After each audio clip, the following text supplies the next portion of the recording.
why the right attitude is crucial in business.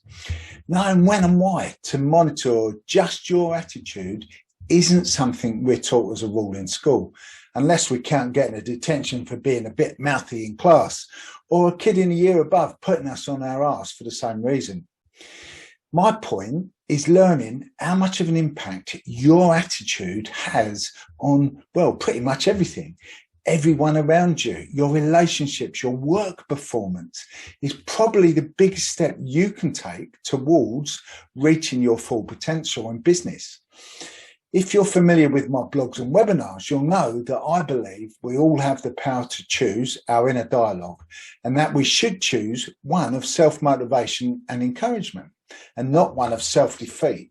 It's choosing that positive mental attitude and lending it to your inner voice that will help to navigate the ups and downs of business. And sure, it might be a bit shit sometimes, but it's how you respond to that shit, your attitude, that makes the difference between you feeling bitter or better. It's not just about making yourself feel better either. It's about maintaining a positive attitude and maximizing your business's performance and make you feel confident and in control. It will also have a knock-on effect on those around you. Imagine working for a right grumpy old git. Perhaps you already do. He's always moaning that the numbers are down, that he's not sure how much longer things can continue, and that he's worried that everything might just go under. Does he sound like a joy to be around? Can you imagine working your hardest and volunteering for overtime? Of course you can't. You're not going to do it. The truth is that with a boss like that, you'd probably feel completely undermotivated and probably couldn't care less if the company went under anyway. This feeling inevitably becomes endemic among staff, and in time is picked up by the customers who won't want to buy from you anyway. So thus a self-fulfilling prophecy, the business goes bust. I'm not saying it's easy to keep a positive attitude all the time. We've all felt doubt about the future at some point in our lives, especially the way the pandemic was. But it's important to remember that in business, a positive mindset can be the difference between success and failure. There's some tips coming up now that really could help you. So number one, think of your team. If you have employees, keeping them motivated and happy is much easier if you have a positive attitude yourself. If they're your team, think of yourself as their coach.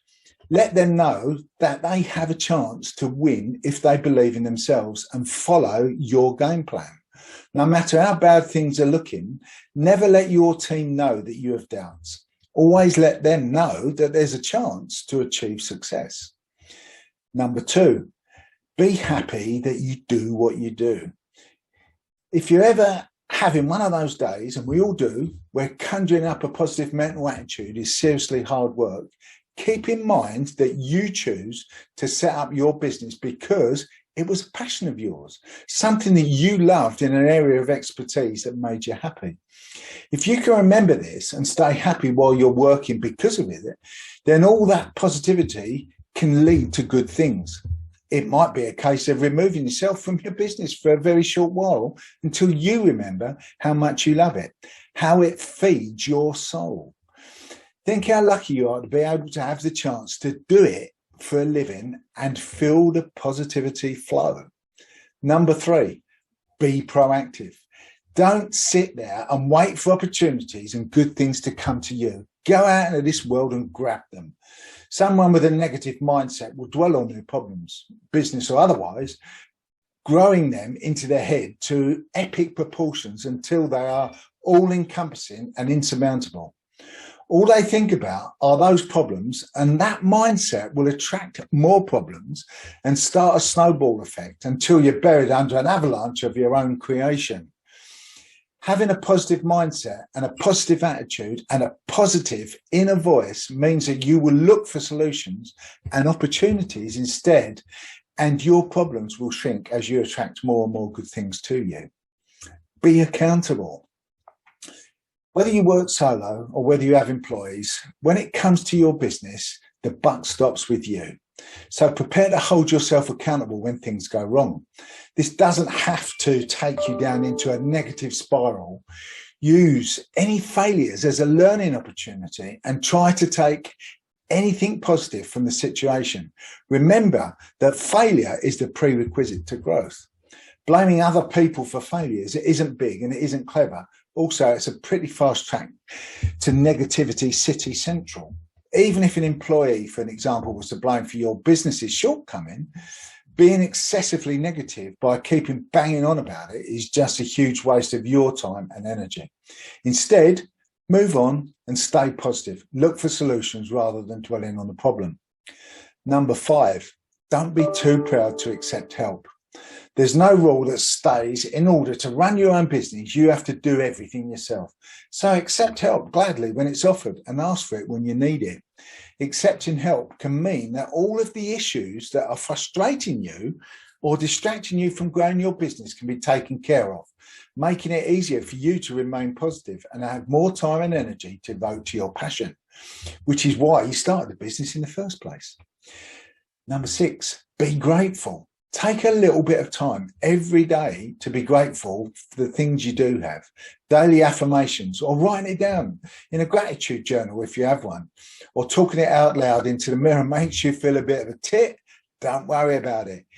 It will help you foster and maintain a positive mindset and keep you working towards your goals. Number 7, don't think what if. If you want to create a positive vibe around anything, your business relationships, your parenting skills, your fitness journey, what ifs are an absolute no. Don't do them. Planning strategies for things that might go wrong is sensible, but constantly thinking of all the things that could go wrong and obsessing about them is just counting disaster. You need to stay positive that all of your hard work will pay off. Thinking only of worst case scenarios is just asking for trouble and lead to bad things for you and your business. Number 8, keep a good sense of humour. Vital in most areas of life, keeping a good sense of humour can often be the distance between something making or breaking you. Nothing will help to create and keep a positive mindset more than having a sense of humour. So for God's sake, don't lose yours. Finding the irony of the humour in situations that might not be ideal can stop you from spiralling into negativity. Of course, it won't change the situation, but laughing about it will help you to remain positive and keep you on the right track of working hard to achieve your goals. Number 9, exercise. It's unlikely that you've never heard of the positive effects that physical activity can have on your mental state. So I won't bang on about how happy hormones and endorphins and how exercise is nature's antidepressant, but setting aside even just 30 minutes a day for exercise or recreation absolutely works when it comes to keeping a positive attitude and a healthy mindset. Exercise relieves stress and can have a positive impact on your mood, helping you to maintain the positive mindset you need to succeed in business. So come on, stop mucking about and do it now.